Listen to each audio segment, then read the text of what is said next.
God. Amen. Praise God. 1, 2, 3, 4, 5, 6. Amen. Praise Kadami, ang dami. Naku, sa mga hindi pumunta ngayon, magsisisi kayo. Magsisisi kayo. Ang panalangin ni Lord bubuhos ngayon. Amen? Amen. Amen. So, narinig ko kanina, babatiin ko muna kayo. No? Good morning sa lahat. Kumusta nga po pala kayo?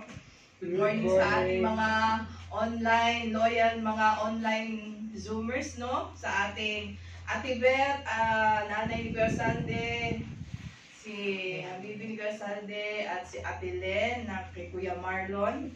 And then, narinig ko kanina, sabi ni Tatay, may assignment daw kayo, no? Tay, binigyan mo sa na assignment, Tay? Meron? Oh, sige. Nakapag-memorize na nga. Oh, amen. So, syempre, di mo magpapakabog, magpapa-exam ako ngayon. Sige. Parakan. Papatest tayo ngayon. So, get one and pass. Ayun. Totoo nga. Oo, totoo yun. Get one or two or three and pass. Yan. Get one or two, kahit ilan ang gusto nyo. Hindi nyo po. Baka naman ano yan. So, good morning sa lahat. O, ang mga dinidistribute po ngayon, no? Huwag po kayong kabahan. Ano po yan? Kung anong gusto nyo ipag-pray. Prayer request form po yan. Kung may gusto kayo ipag-pray, kung sino ang gusto nyo ipag-pray. Okay. So, may mga ballpen po dyan. Kaya na po maghanap. So, at the end of the preaching, or habang nag-iisip kayo, or nag-ano tayo sa Word of God, isipin nyo kung anong gusto nyo talaga ipag-pray. Gusto nyo ba talaga na makabili na ng iPhone na bago? Sige, lista nyo dyan. Kung gusto nyo na bang mag-exit, sige, lista nyo dyan. Lagyan nyo na din ng date. Kung uuwi na ba kayo, lista nyo dyan. So, praise God. Praise God, no, sa buhay ng bawat isa. Marami o kaunti ay nagpapatuloy tayo. Amen? Amen. Amen. So, today, kumusta po si January? Bilis na yung January, no? Kalayo nyo 17 na. Kumusta po si January sa inyo? So far, so good po ba? Amen. So, maraming nangyayari sa January, no? Oh, maraming mga current affairs natin, di ba? Nakita nyo yung wildfire doon sa LA, di ba? So, talagang may mga signs of the end of times na, no? So, ang importante, habang papalapit tayo sa panahon na yun, papalapit din tayo sa Diyos. Kaya tayo nandito ngayon, nagpupuya at nagsasamba. Amen? Praise God! So, ang bilis ng January. Nung karaan lang. Kapita. Oo. Uwi na po. Sige lang tayo. Kalakan si boy. Parang nung nakaraan lang, nag-Christmas party lang tayo, no? Ngayon, petsa di peligro na ulit. No? Naghihintay ka na naman ng sahod. So, sabi nga sa survey, later, sabi dito, ating title ng Word of God today is New Year, New You, Moving Forward. Amen. So, gusto ko ba nating makausad? Amen. Gusto ko ba natin makausad? Amen. Gusto ko ba natin na ganun at ganun pa din? No. So, nagtataka. May nabasa nga ako sa Facebook kasi sabi daw, pag birthday mo daw, gusto nila, ayaw nilang ang wish nila sa'yo, ayaw ka nilang magbago. Pero pagdating sa New Year, pinapabago ka nila. No?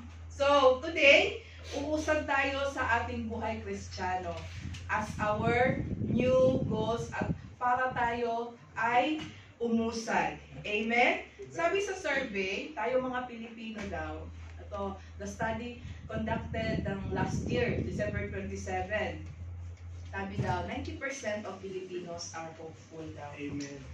Kahit paano tayo mga Pinoy, no, puno pa rin ng pag-asa, no, kahit yung gobyerno natin, halatang-halata ng, lugmok na, pero tayo mga Pilipino, Mostly of Filipinos are remaining hopeful. 90%. So mostly of the Filipinos puno pa rin ng pag-asa sa bagong taon. Amen! Kaya kumustahin nyo naman yung katabi nyo. Tingnan nyo naman katabi nyo. Baka ano yan, napabilang yan dun sa 10. Tingnan mo dyan, baka wala nang pag-asa yan. Tingnan mo naman, baka napabilang yan sa 10 na medyo inaalat, no? Pero sa ating buhay Kristiyano, we are commanded to be always hopeful. Amen? Amen. Hindi dapat tayo nawawala ng pag-asa, di ba? Sa kabila ng pagsubok, sa kabila ng hirap ng buhay, tayo ay puno ng pag-asa at nagpapatuloy. Amen? Amen. Dahil ang Diyos natin, ang Diyos na pinaglilingkuran natin ay Diyos na pag-asa. At siyang buhay. Ano nga ba sabi ng kanta ni Kuya Bong? Hari ng pag-asa. Amen, yun.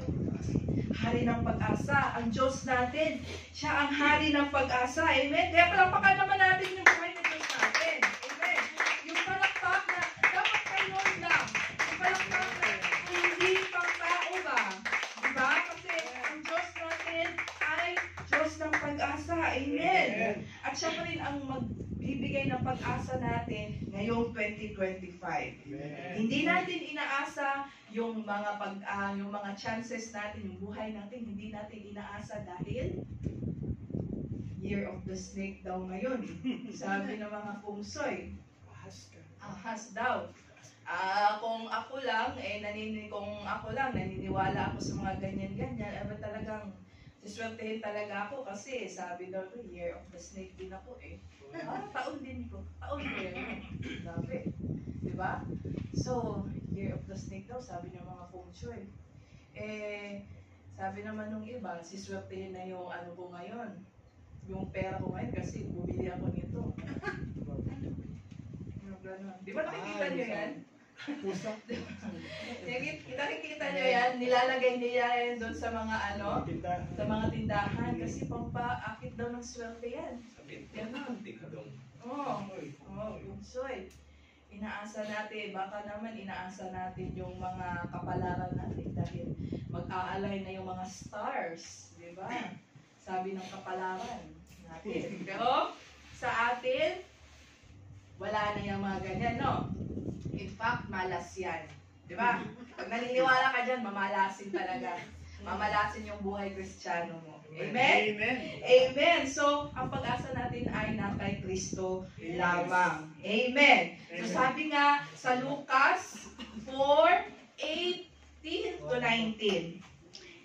Sabi dito, the Spirit of the Lord is on me because He has anointed me to preach good news to the poor. He has sent me to proclaim freedom for the prisoners and recovery of sight for the blind, to release the oppressed, to proclaim the year of the Lord's favor. Amen.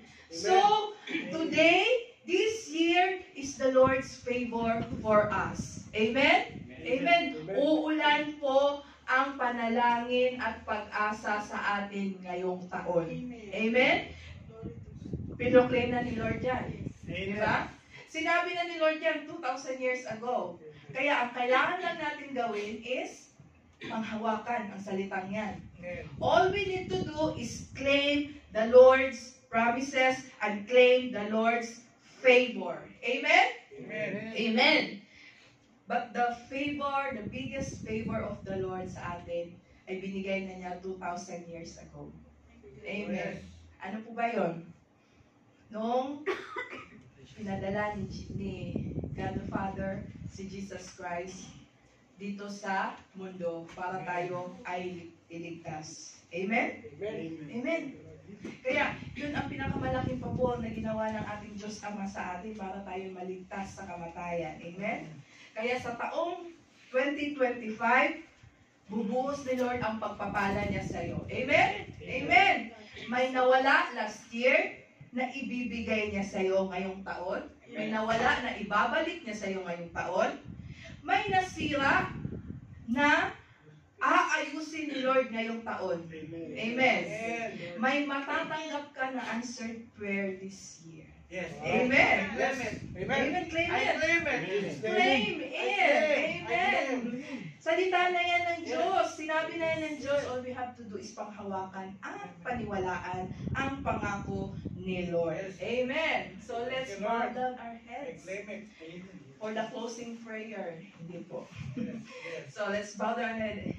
Hallelujah, Lord. Lord, maraming salamat, Lord, sa pabor na binigay niyo sa amin, Lord. Lord, 2,000 years ago, binigay niyo na po ang pinakamalaking pabor niyo sa amin nung binigay niyo si Jesus Christ sa amin para kami iligtas. But Lord, every day, Lord, is a favor from you, Lord God. Maraming salamat, Lord God, sa mga blessings, Lord God, for the privilege, for the chance, Lord God, na Lord, ginigising niyo kami araw-araw, Lord God, para, Lord God, makilala ka namin, ma-experience ka namin araw-araw, Lord God. Lord, apart from you, Lord God, we are nothing, Lord God. Kung wala ka, Lord, sino kami, Lord God? Kung wala ka, Lord, ano kami, Lord God? Lord, ang mga karunungan namin, Lord God, ang kaalaman namin, Lord God, ay kamangmangan, Lord God, sa iyong harapan, Lord God. So, Lord God, we pray for the wisdom that comes from you, Lord God.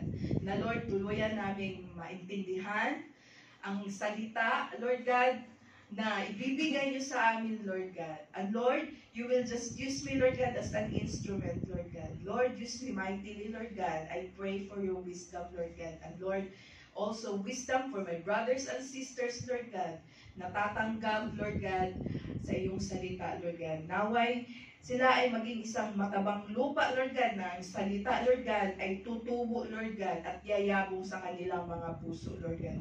In Jesus' name I pray. Amen. Amen. So, the agenda of our Word of God today is to claim.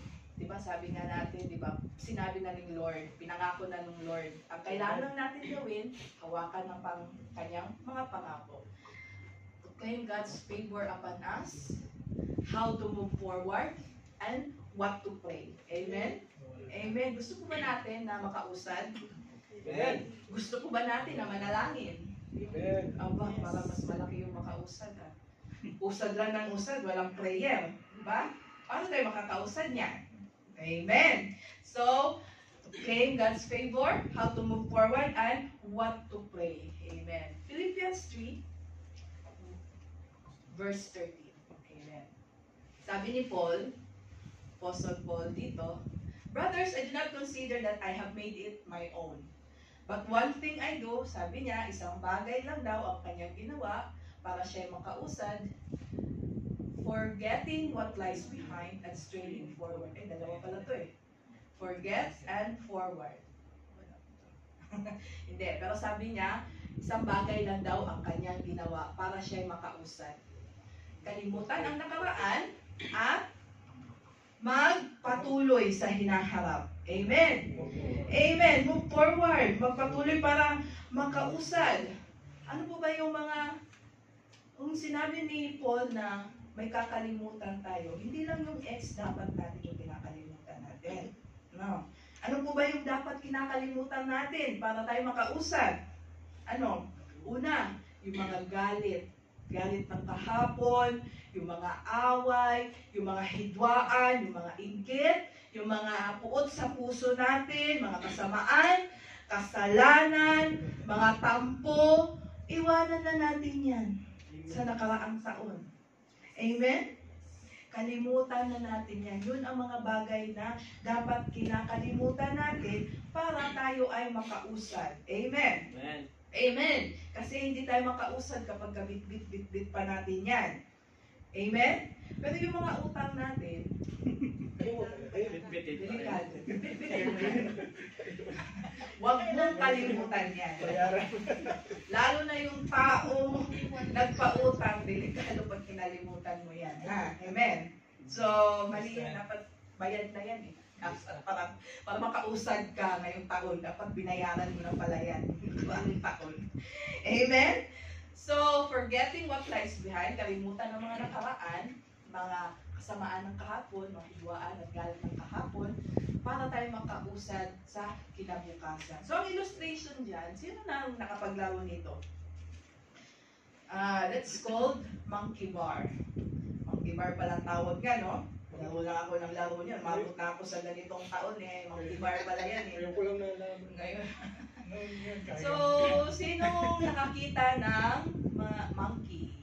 Bar. Hindi monkey, ah.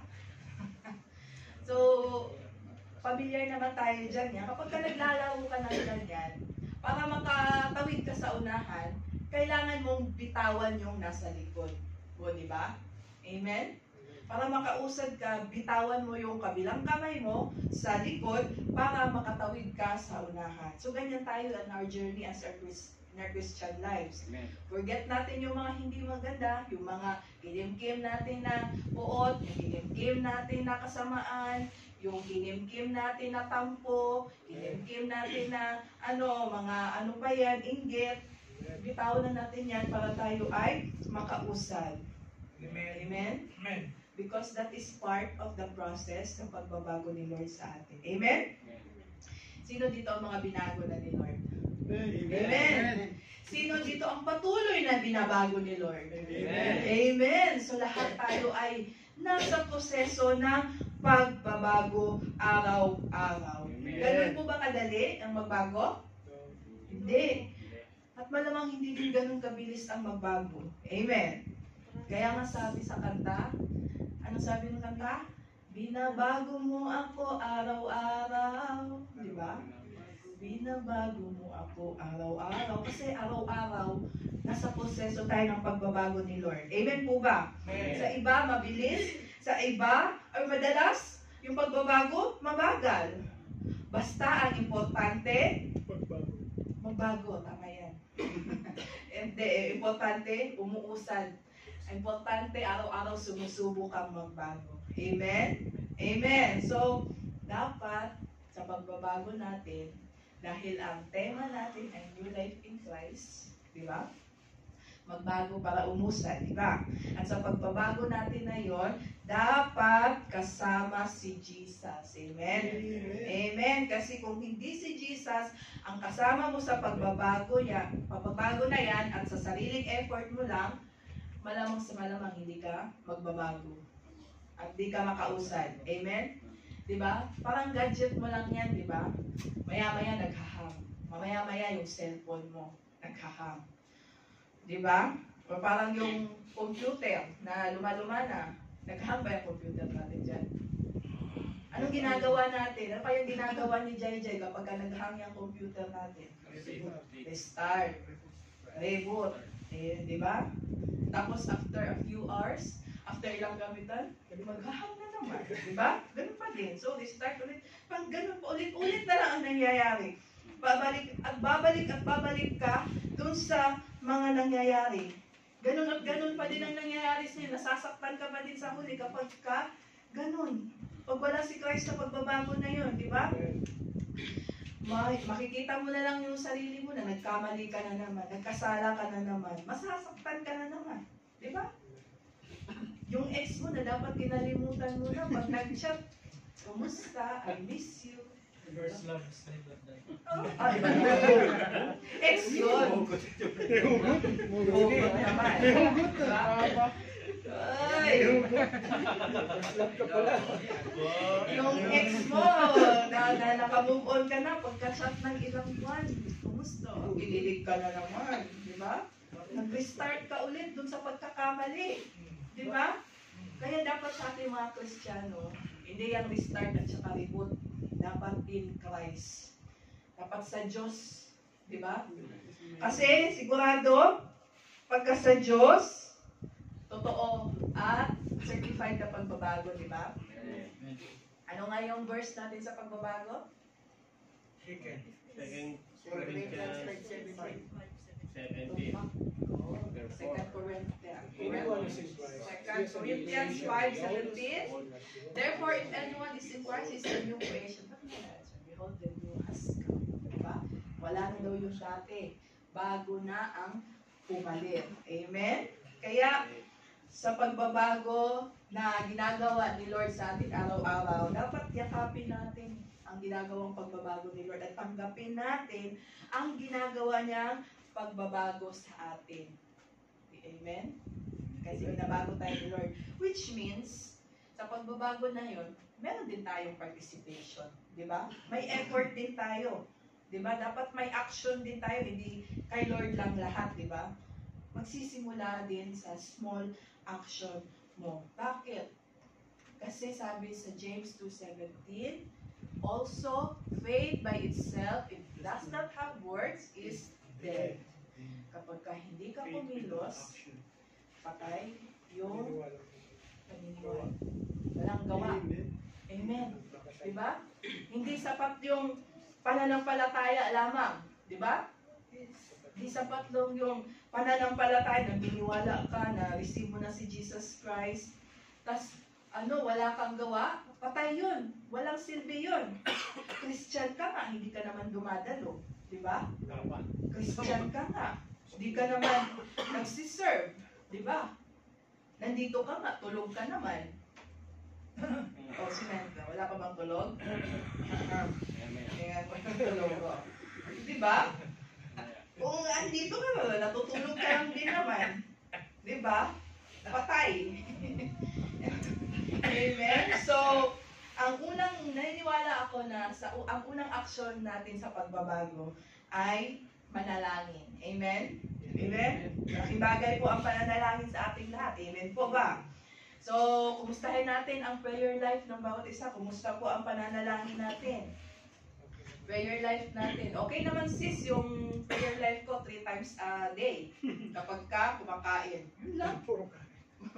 Nagpe-pray lang kapag kakakain na. Di ba? Tapos sinabi, thank you, Lord. Oh, yun lang pala. Thank you, Lord. Amen. Yun lang. Subo na agad. Yun lang. Di ba? Minsan kapag ka nag-pray ka ng gabi, yung amen mo, kinabukasan na. Wala, Lord. Amen. Di ba?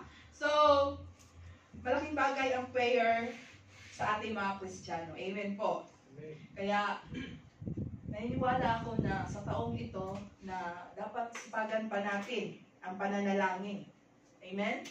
Dalasan pa natin ang pag-pray. Amen? At huwag na huwag tayong hihinto sa pananalangin dahil ang Diyos na ating pinaglilingkuran ay ang Diyos na dumudulog sa panalangin ng lahat.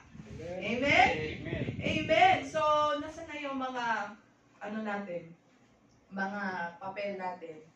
Naanuhan na po ba? Amen? Oo. Nasaan na yung papel? Kahit ilagay nyo lang yung pangalan nyo dyan. Kasi ipag-pray natin yan, yung mga paper natin yan, pag-pray natin yan at the end of our preaching. Pag-pray natin ang bawat isa. Ha? So, importante po yan. Kahit sulat nyo lang po yung pangalan nyo dyan.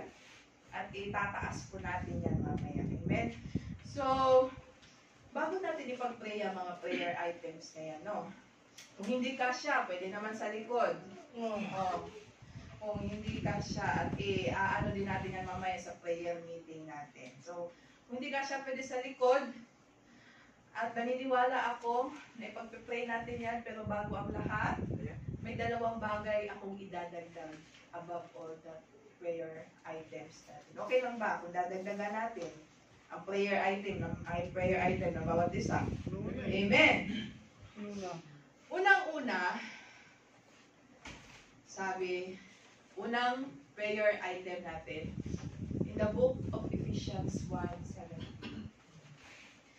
Book of Ephesians 1:17, sabi, I keep asking the Lord, the God of our Lord Jesus Christ, the glorious Father, may give you the spirit of wisdom and revelation so that you may know Him better. So, ang sabi dito ni Paul, itong Ephesians, ito yung sulat ni Paul para sa mga Ephesians church members. So, sabi ni Paul na dinadalangin niya daw na ang mga Ephesians na magkaroon sila, na bigyan sila ni Lord ng spirit of wisdom and revelation.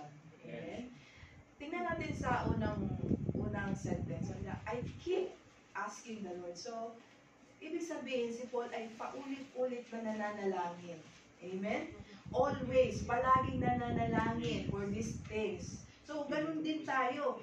Paulit-ulit tayo mananalangin. Hindi tayo titigil sa pananalangin at hihiling kay Lord. For this what? For this spirit of wisdom and revelation. Amen. Kaalaman at karunungan na galing kay Lord. Amen? Para saan itong kaalaman at karunungan na sinasabi ni Lord dito? Sabi ni Paul dito. Wisdom and revelation, saan dito? Wisdom ba na, Lord, bibili na ba ako ng iPhone 16? Huh? Lord, i-reveal mo sa akin, Lord, kung bibili na ba ako ng sasakyan. Kung anong sasakyan ang bibilhin ko.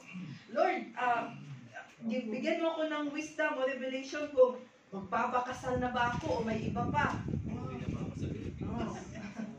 Magpapakasal na ba ako, iba pa. Or Lord, liligawan ko na ba itong chinachat ko o yung may darating pa. Diba? Yun yung, ano ba yan, yung mga wisdom. Lahat ng mga binanggit ko, okay yan kay Lord. Bibigyan ka niya ng wisdom yan. Para sa mga ganyang bagay. Pero, in this verse, sabi ni Paul, ang purpose ng wisdom and revelation na hinihingi niya para sa Ephesians Church, ang purpose is, you may know Him better. Amen? Tingnan niyo sa last. Para, sino ang Him na sinasabi dito? Si Jesus. Para mas makilala pa daw natin si Jesus at mas malaman natin kung sino si Jesus. Amen. Amen. Amen. Yun ang wisdom. At ang purpose ng wisdom para mas makilala pa natin ang Panginoon. Amen. So, unang prayer item is a better knowledge of Christ. Ito niya yung slide na yan. Baka nawala sa ano. A better knowledge of Christ. Sabi dito, understanding who and what God is. So, sino, para mas makilala natin kung sino at ano ba talaga ang Diyos sa buhay natin. Maka-develop tayo ng magkarunungan kung sino ba talaga si Lord. Sino dito kilala si Jesus? Lahat naman tayo kilala si Jesus pero nakatay siya sa cross. Pinanganak siya sa sabsaban. Amen? Mga ganun. Nanay niya si Maria, ang tatay niya si Joseph, may 12 disciples siya, pinamatay siya sa cross. Ganun ba? May mga facts tayong alam kay Jesus. Pero, meron din nagsasabi na si Jesus ay powerful.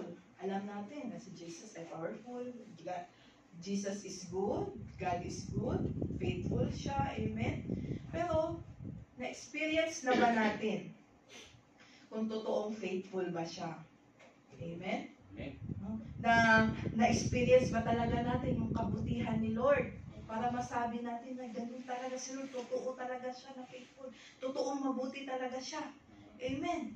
Experience mo na ba yung pagiging provider niya nung walang-wala ka? Di ba? At doon natin makikita, malalaman at makikilala si Lord kapag ka na-experience natin siya. Amen? So, may tissue po ba? Parang hindi po ba? This way. So, ayun. Kung kilala natin si Lord at na-experience natin ni Lord, ay kay Lord ang kanyang pagiging mabuti.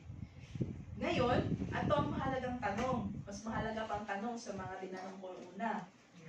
Kilala ko ba tayo ni Lord? Yun ang mahalagang tanong. Kilala natin siya. Kilala natin siya, pero ang tanong, kilala ba tayo ng Diyos? Diba? Anong sabi dito sa Matthew 7? Go to 23. Many will say to me on that day, Lord, did we not prophesy in your name? Drive out demons and in your name perform many miracles? Sabi ni Lord. Then I will tell them plainly, I never knew you. Away from me, evil doers. Naku, saklap nun, no? Paano na lang kung di pala tayo kilala ni Jesus? Lord, ako yung complete yung attendance kada Friday, Lord. Lord, kahit nalilate ako, pumupunta ako. Lord, nagsiserve ako. Lord, naghuhugas ako ng plato. Lord, lagi akong, nagbibigay ako. Lord, nag-attend ako sa BS. So, posible pala na kahit nagsisimba ka, ay hindi mo pala talaga kilala kung sino si Lord. Amen. At it's an hindi ka rin pala niya kilala. So, para lubusan na makilala ang isang tao or malaman ng isang bagay, naniniwala ako na dapat ma-experience mo siya. Dapat personal, di ba? Amen? So, sino nakapunta sa Alula? Alula? Oh, amen. Tingnan niyo naman yung picture. Uy. Oh, di ba? Para ang sabi doon sa pagsabi nila, maganda daw yung Alula. Oo, totoo, maganda sa mga nakapunta, di ba? Iba yung talagang feeling na talagang andun ka ma-experience mo yan, di ba? Alam mo talagang, masasabi mo talagang maganda dyan. Totoo yung chismis na maganda dyan. Totoo din yung chismis na malamig dyan. At higit sa lahat, totoo na napakalayo niyan. Oo, napakalayo dyan. So, masasabi mo talaga, alam ko din, nakapunta na ako dyan kasi galing ka dyan, na-experience mo dyan. So, alam mo talaga. Totoo at lubusan ng iyong kaalaman dyan sa isang tao, sa bagay kasi na-experience mo. And then, sa tao, para makilala mo lubusan siya, dapat may relationship kayo sa isa't isa, di ba? Sino dito ang may relasyon kay Lord? Amen. Amen. Amen. So, dapat we develop our relationship kay Lord para tuluyan natin siya, makilala natin siya, at makilala din niya tayo. Amen? Kasi nakakatakot kung sa huli, sasabihan pala tayo ni Lord na hindi niya tayo kilala. Huwag natin hintayin na aabot tayo dyan. Nakakatakot po. No, pasimba-simba pala tayo, tapos sa huli, hindi pa na tayo kilala ni Lord. Amen. Kaya dapat sa relationship natin kay Lord, dapat mutual.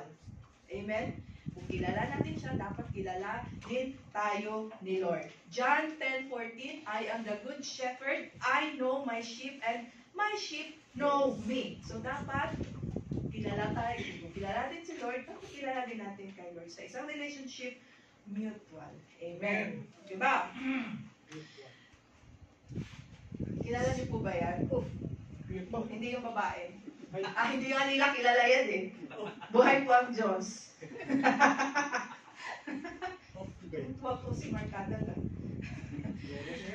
Flores Camboa. Si Diyos, Gamboa po yan. Lumaya ka pa. Artista po yan, hindi po yung babae. Lumaya ka pa. So, ayun po. Diba yung mukha? Diba? So, kung makikita nyo dyan, mukha kami close ni Diyos, no? Pero hindi namin kilala ang isa't isa. Diba? Oo. Seryoso siguro. Diba? At, Hindi na kumiti. Ikaw lang na kumiti. hindi ko siya masisi. Ganon. So, alam ko na artista siya. Alam ko na gwapo siya. Nakita ko na siya. Makasasabi ko, mabait siya kasi approachable siya. No? Pag-picture agad. Alam ko, mabango siya. Alam ko na maputi siya. Ganon. Pero, kung ipapakita nyo kay Diyos itong picture na ito, malamang sa malamang hindi niya ako kilala. At malamang sa malamang, hindi na niya makilala at hindi na niya malaman kung saan nga ito eh. Kung kailan ito. Diba? Kasi, hindi namin lubusang kilala ang isa't isa. Diba? So, ito ang matindi. Yan. Yun. Tanong yan. Yan. Ito yung matindi. Mark Allen, Brad. Wala kay Diyos kang buha, Brad. Makuha ka sa tingin. Makuha ka sa tingin. Kahit di ko sabihin, alam niya kung ano ang gusto ko. Kahit hindi ko sabihin, alam niya kung anong kailangan ko. Diba? At vice versa. Alam niya kung ano yung kinagagalit ko. Alam niya kung ano ang nakakabuti sa akin. And vice versa. Alam ko din ang kahinaan niya ay kanin. Diba? So, dapat sa relationship, mutual, diba?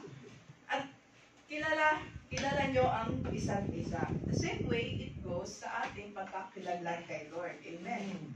Dapat kilala mo siya, si Lord, at dapat kilalanin natin siya. Alam natin kung ano ang kagustuhan ni Lord, sinusunod natin yung gusto ni Lord. Alam natin kung ano ang kinagagalit ni Lord. di ba? Alam natin na galit siya sa kasalanan, kaya umiiwas tayo. Amen. Amen. Kaya, first prayer item natin para sa bawat isa is a better knowledge of Christ. Di ba? Karunungan at revelation para mas makilala pa natin ang Diyos. Amen. Amen. Next prayer item, makikita natin sa Ephesians.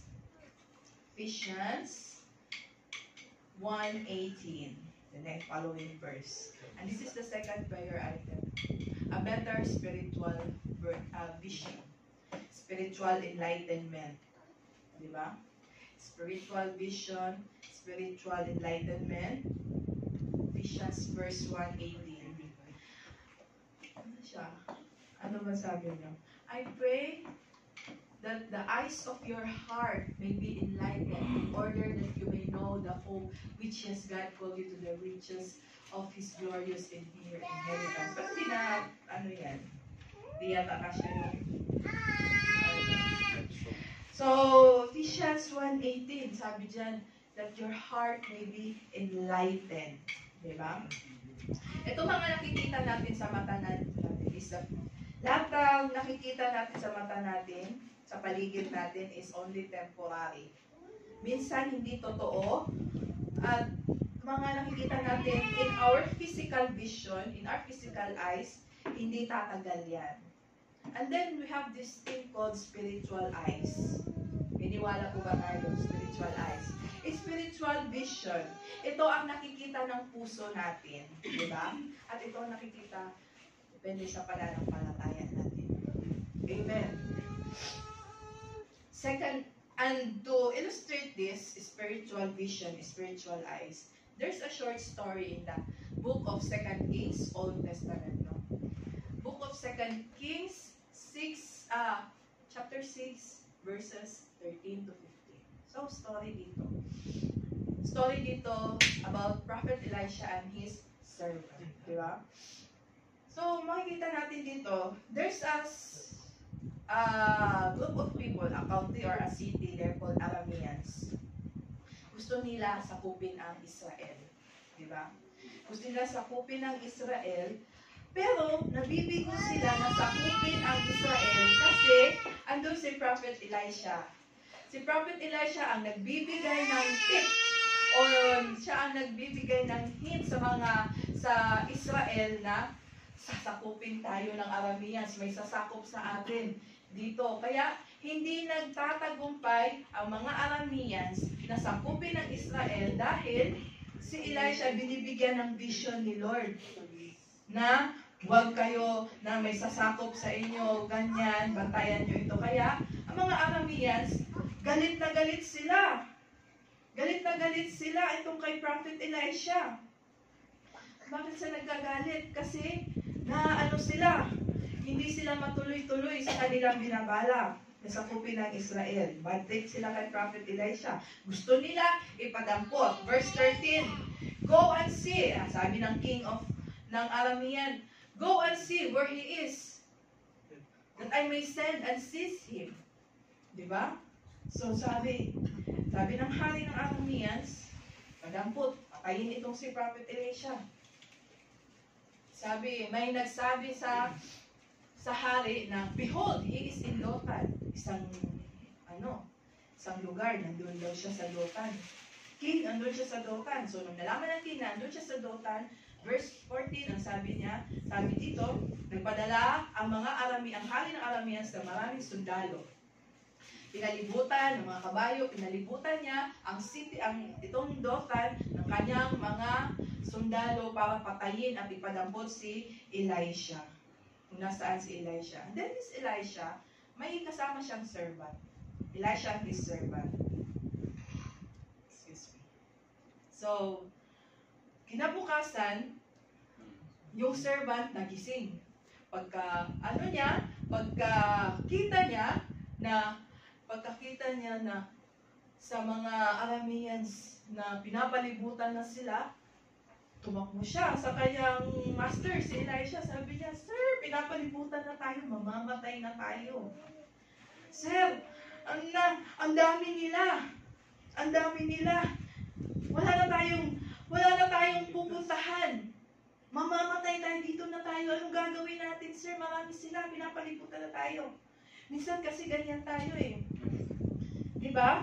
Para tayo itong servant. At tinitingnan lang natin yung dami ng problema natin. Ang minsan natin, ang nakikita lang natin, yung laki ng problema. Lord, malala na yung problema. Di ba? Kaya, natatakot tayo, nag-aalala. Di ba? Balisa tayo. Like this servant, ang nakikita niya, nung nakita niya na pinalibutan na sila ng mga Arameans, ang nakikita niya, takot, kamatayan, at walang pag-asa. He has so fear, death, and hopeless. Verse 16, ano sabi ni Prophet Elisha? He said, "Do not be afraid, for those who are with us are more than who are with them." Diba? Mas marami tayo kaysa sa kanila. Sabi ng servant, sino tayo? Dalawa lang naman tayo. Sino tayo? Yes. Wala, dalawa lang tayo. Ang dami nila. Pero positive si Prophet Elisha eh. Alam niya kung sino yung mga kakampi niya. Diba? Kaya, minsan kailangan natin ng ganyang mga tao sa buhay natin eh. Yung nagsasabi na, kaya mo yan, okay lang yan. Diba? At pag na may mga tao pang mga ganyan sa palibot mo, pahalagahan mo sila. Kasi minsan o madalas sila ang nagbubukas ng iyong isipan. Sila ang nag-lead sa iyo na buksan ang iyong pananampalataya, pag-ibayan ang iyong pananampalataya. Amen? Kaya nag-pray si Prophet Elisha. Sabi ng servant, mamamatay na tayo, sir. Sino pa dito kasama natin? Dami nila. Verse 17, Prophet Elisha prayed to the Lord, "Oh Lord, please open his eyes that he may see." He may see. So the Lord opened his eyes, the eyes of the young man, and he saw, and behold, the mountains was full of chariots, angels. Diba?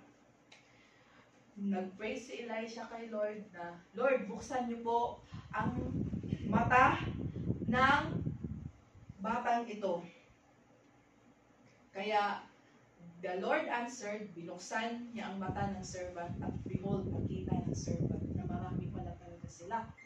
Nakita niya yung kakampi nila, na mas marami pa yung mga angels, chariots of fire, na kasama nila kaysa sa mga Arameans. Diba? Inopen ni Lord ang kanyang mga mata. Amen? So what he meant here is, God opened his spiritual eyes, di ba? Nakita niya ang libo-libo mga anghel, nakakampi nila. So kung ikaw ang servant, nakita mo yon, di ba lalakas yung loob mo, di ba? Pala ha? Mabas kayo dyan. Ano dyan? Sinong matapang dito? Labas. Oh, di ba? Nung nabuksan ni Lord yung mga mata niya, nagkaroon siya ng pag-asa. Lumakas yung loob niya. Hindi na niya nakita yung takot niya. Nawala yung takot niya kasi open na yung spiritual vision niya, spiritual eyes niya. Amen. Amen. Kaya, ganun din tayo. Kapag hiningi natin kay Lord, nabuksan yung mata ng mga puso natin. Diba? At dyan mo, kasi pag bukas yan, dyan mo makikita ang Panginoon. Amen? Hindi ka matatakot dahil alam mo na ang Diyos nakakampi at kasama mo ay mas malaki kaysa sa pagsubok na kinakaharap. Amen? Amen. Amen. So, palakpakan po nga natin ang Diyos. Amen. Yan po ang illustration ng spiritual eyes. Ephesians 1:18. So kapag bukas ang inyong spiritual eyes, so kapag you have a better spiritual vision, you have a better spiritual vision, ito ang advantages mo. Magkakaroon ka ng pag-asa. Diba? Magkakaroon ka ng, alam mo yung value mo. Diba? Kasi, ang sabi ni Lord sa verse dito sa verse, you may know that what is the hope which He has called you, and what are the riches of His glorious inheritance in the saints. Ikaw yun. You are His precious inheritance, di ba? Mahalaga ka kay Lord. Kaya pag alam mo yung value mo kay Lord, hindi ka matatakot, di ba? At hindi mo aano yung sarili mo, di ba? Hindi mo ida-down yung sarili mo. Kasi mahalaga kay Lord. Kaya hindi ka cheap, mahalaga kay Lord, di ba?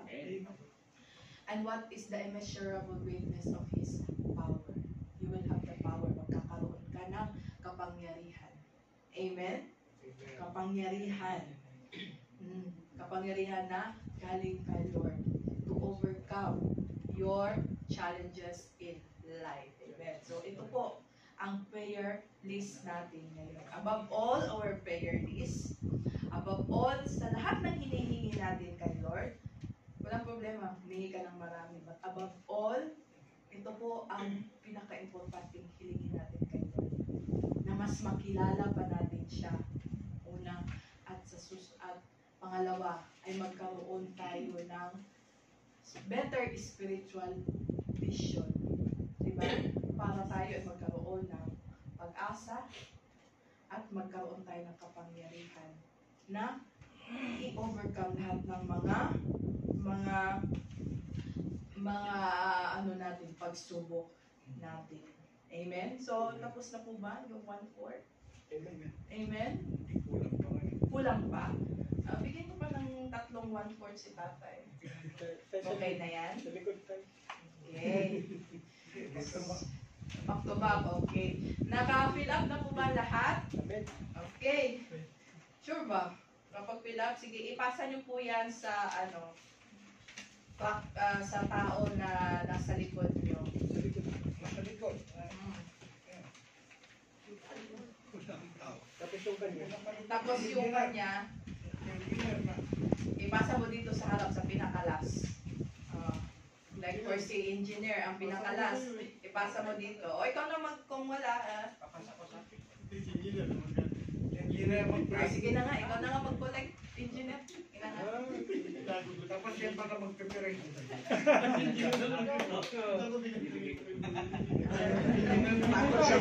Takot siya mag-pray eh. Okay. Oh, ngayon pa kayo magsusulat no, kung kailan pasahan na talaga yung mas. Hindi na kayo nagbago. Hindi na kayo nagbago, ganyan pa din kayo. Okay. Di po masay. Ako na magpasa. So, nabasa niyo po yung mga prayer items na yan. Ipag-pray po natin yan sabay. Pero, higit sa lahat, isama po natin siya. Idagdag po natin itong prayer item na ito. Bago ang kanya mga prayer item. Amen? Amen. So, tayo po tayo lahat. Tayo po tayo lahat. Pag-pray po natin, sabay-sabay ang prayer item ng bawat isa, no? And then I will close it. I will close it later pagkatapos kayo. So, sabay-sabay po tayo mag-pray. Let's pray. Father God, maraming salamat sa prayer item ng bawat isa, Father God. Lord, Ikaw ay tapat. Ikaw ay forever faithful, Lord God. Lord, mabuti mo.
Diyo sa nasa mas fluid. That's why, Lord, Lord,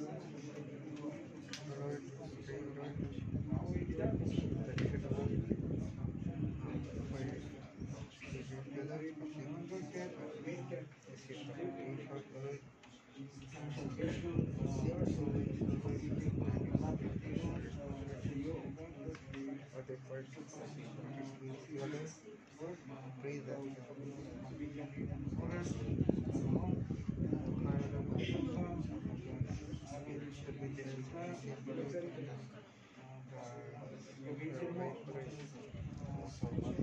gamitin mo kapatid namin, lilikod sa iyo,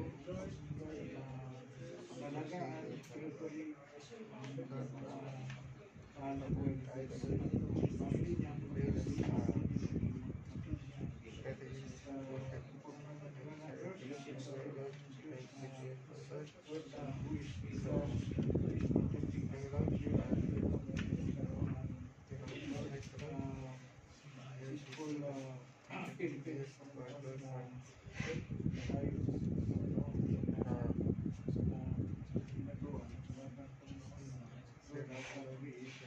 full of my will of peace. Practicing or worshiping full of God. Stop naman ay hindi na lulubot ang dalawang culture.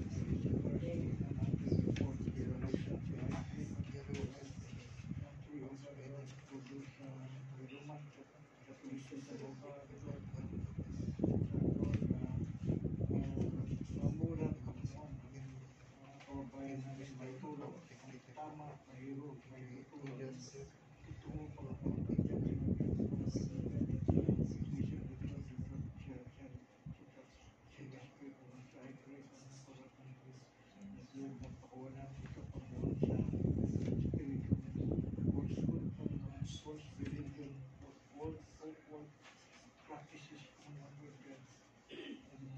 word God. Lord, we can be a good friend, we can be a light and spirit for all the Christian brethren in our country, our courage to preach the gospel, to preach in English, in media, into social media, encounter falsehood, the doctrine, makalat sa bilang sa in behalf of Panginoon, Lord God, of our country, Panginoon, Lord God, we intercede, Panginoon, Lord God, for that worship, Panginoon, for the Black Nazarene, Panginoon, in the country, O God. Lord, use your servants, Panginoon, to speak the truth, Panginoon, to counter that, Lord, I know that those practices, Panginoon. Thank you, God, in Jesus' name, I pray. Yes, hallelujah, Father God. Maraming salamat, Lord God, for your word, Lord God. We thank you, Lord God, that you are the God who is faithful, Lord God. You are the God who is alive. You are the God who is true, Lord God. You are the King of kings and the Lord of lords. The Alpha and Omega, the beginning and the end, Lord God. The author and the finisher of our faith, Lord God. And Lord, narinig niyo po, Lord God, ang dalangin ng bawat isa, Lord God. At alam niyo po, Lord God, ang puso ng bawat isa, Lord God. You see beyond things, Lord God. Lord, ikaw ang higit na nakakaalam, Lord God, sa puso ng bawat isa, Lord God. And Lord God, maraming salamat, Lord God, dahil ikaw ang nagturo sa amin, Lord God. Maraming salamat, Lord God, dahil ikaw, Lord God, ang may nag-reveal sa amin ng mga salitang ito, Lord God. And Lord, I just pray, Lord God, na ang bawat isa, Lord God, ay bigyan nyo ng karunungan, Lord God, para mas makilala ka, Lord God, more and more, deeper and deeper each and every day, Lord God. Lord God, I pray, Lord God, that you will reveal yourself, Lord God, sa bawat isa, Lord God. Para, Lord God, makilala ka namin, Lord God. Mahalin ka namin, Lord God, habang